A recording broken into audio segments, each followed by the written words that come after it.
Today I am sharing all of my current favorite casseroles with you. These are not your basic, boring, bland casseroles that you will dread eating. These are some of the most unique, delicious, creative casseroles that you will probably ever see. Let's get to my kitchen. Let's get to cooking. Let me tell you, these are not your basic, boring, bland casseroles that you never want to eat. These casseroles are absolutely amazing. They're also easy to make. So to kick us off, we are making this spinach chicken orzo. To my 9x13 baking dish, I added in 2 cups of uncooked orzo, then add in about 3 3/4 cup of chicken broth.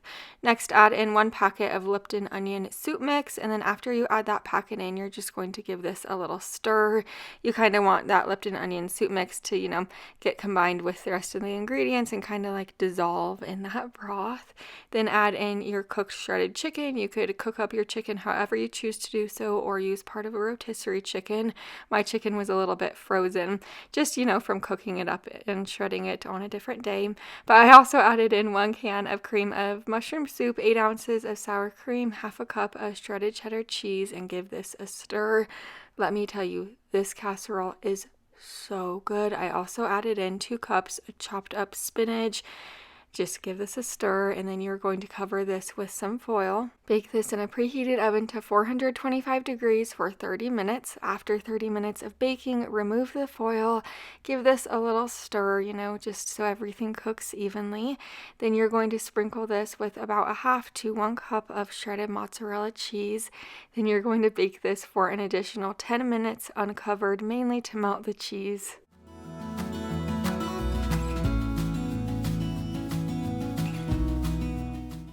I know sometimes we get a picture of like a casserole in our mind and it is just not appetizing, but let me tell you, this is the most delicious casserole. It does not taste like your basic, boring, bland casserole that you never want to eat. The orzo is cooked perfectly. The sauce is so rich and it is just amazing. You'll have to try it. I love anything French onion, so this French onion chicken potato casserole is totally up my alley.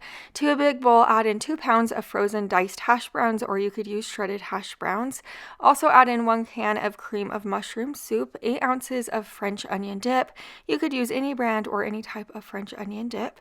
Also add in 3 cups of cooked shredded chicken, half a cup of shredded cheddar cheese, and then for the seasonings, 1/2 teaspoon of salt, 1/4 teaspoon of pepper, and then 1/2 teaspoon of onion powder, paprika, and Italian seasoning. I found that these seasonings are really good in this casserole. You could also use like Cajun seasonings or any seasonings like that if you'd like. Last thing I added in was a tablespoon of melted butter. Give this a super duper good stir. I know it doesn't look like much yet, but just trust the process. Spray a large baking dish with nonstick spray. Now add the casserole right in there, and you're going to spread it out until it's kind of in like an even layer, and then over the top you're going to want to add about 1 cup of French fried onions. Those French fried onions just elevate this casserole. They add like a little crispiness to the top. If you're not a French fried onion fan, you could always crush up Ritz crackers, butter them a little bit with melted butter, and use like buttered crackers. But I love French fried onions. Just cover this with foil, bake it covered for about 30 minutes on 350 degrees. After those 30 minutes, remove it from the oven, uncover it, and bake it for about 8 more minutes. Here is what your casserole will be looking like in the end. This is total comfort food to the max for me. Like I said before, this casserole is absolutely delicious, and if you're like a French fried onion fan, you will love it. This one is perfect for the fall and winter. It is just so warm and cozy. It tastes like it's giving you a hug. I am not joking when I tell you this Zuppa Toscana casserole is the best casserole I think I have ever had in my entire life. It's at least in the top 5 favorites for me, I guess, right now. It is just like Zuppa Toscana soup, but in a casserole form. It is amazing. I'm starting out by cooking up my 8 ounces of bacon. Now I'm going to chop up my kale, onion, and peel and thinly slice my potatoes. Now that my bacon is cooked through, I'm adding it to a plate, and I'm going to set this plate to the side. I'm going to reserve about 1 tablespoon of the grease from the bacon in my pan, and I'm going to add my sausage into the pan. I'm also going to add in a diced onion, and I'm going to break the sausage up and cook it through. Cooking the sausage with the bacon grease and the onion just gives the sausage so much flavor. This casserole is like like I said, just like Zuppa Toscana soup, but just so much better in my opinion, and I'm a huge fan of Zuppa Toscana soup. Once the sausage is cooked through, add in a half a cup of all-purpose flour, stir it around until it no longer looks white. It'll take about a minute or two, and then after it no longer looks white, you're going to slowly add in 4 cups of chicken broth. The reason why you want to add it in slowly is just so the sauce comes out super smooth and silky in the end. After you add your broth in there, you're going to add in your heavy cream. So go ahead and add in 1 cup of heavy cream, give this a stir, and let it simmer on your stove for about 5 minutes to thicken up.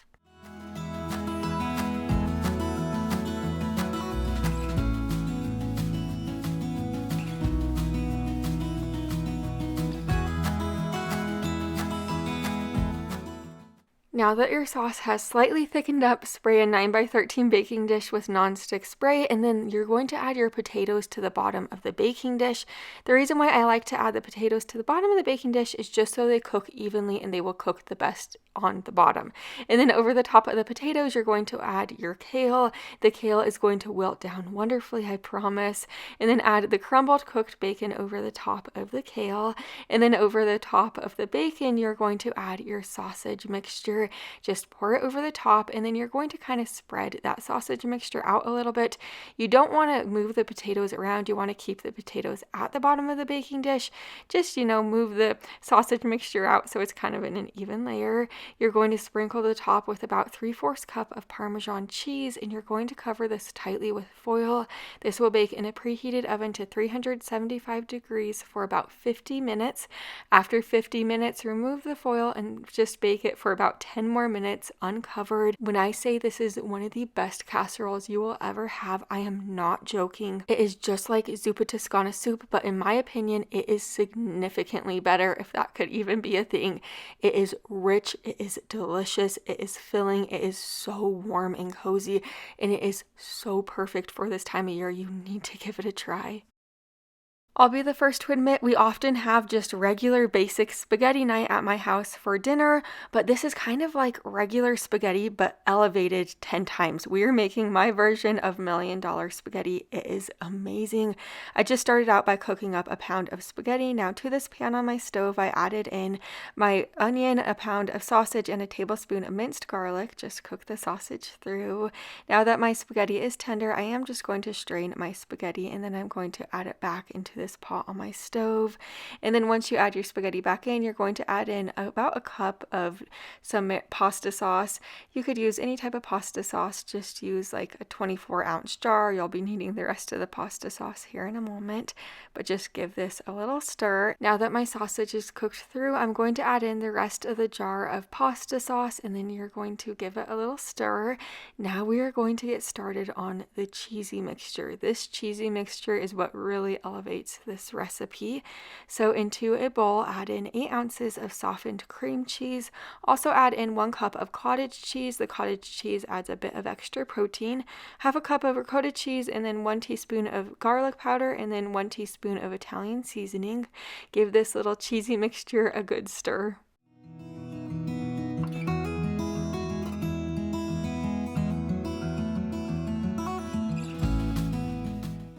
Once it looks like this, grab a 9x13 baking dish, spray it with nonstick spray. Then you're going to add half of the spaghetti to the bottom of the baking dish. After you add half of the spaghetti down, you're going to add all of that cheesy mixture. Kind of place it all over the top of the spaghetti because you're going to want to be spreading it out. So then just spread it over the top until it is kind of like in an even layer. Once you do have it in an even layer, you're going to add the rest of the spaghetti over the top of that cheesy mixture. And then over the top of the rest of the spaghetti, you are going to add the meat and the pasta sauce, and then over the top of that, you're going to cover it with about a cup to a cup and a half of mozzarella cheese, depending on, how much cheese you like. Cover this with foil, bake it covered for 15 minutes, remove the foil and bake it for an additional 15 minutes. Your house is going to be smelling so warm and cozy.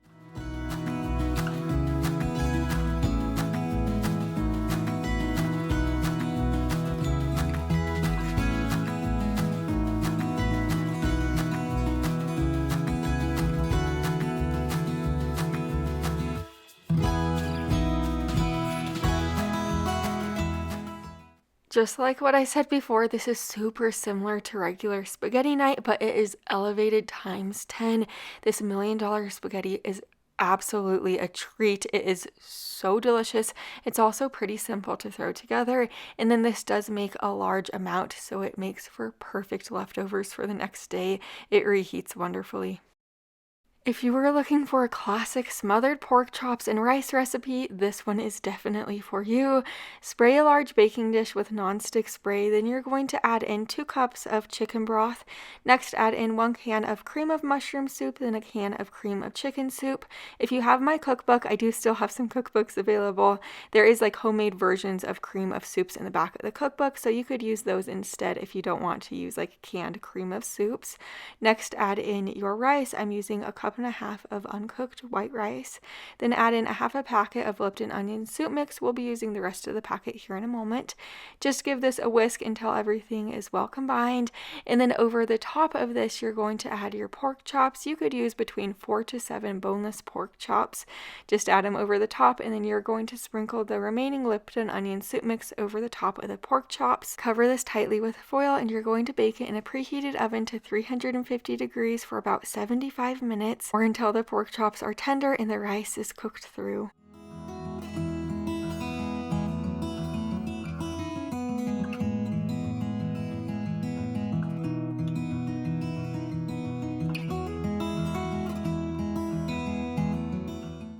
I feel like every fall and winter you just have to make like a pork chop and rice recipe at least once. Pork chops and rice are very affordable to make just because pork chops tend to be pretty affordable at the store. And then of course rice is affordable as well. This one's a good one. You don't want to miss the next video like this, so make sure you're subscribed and I'll see you there. Bye for now.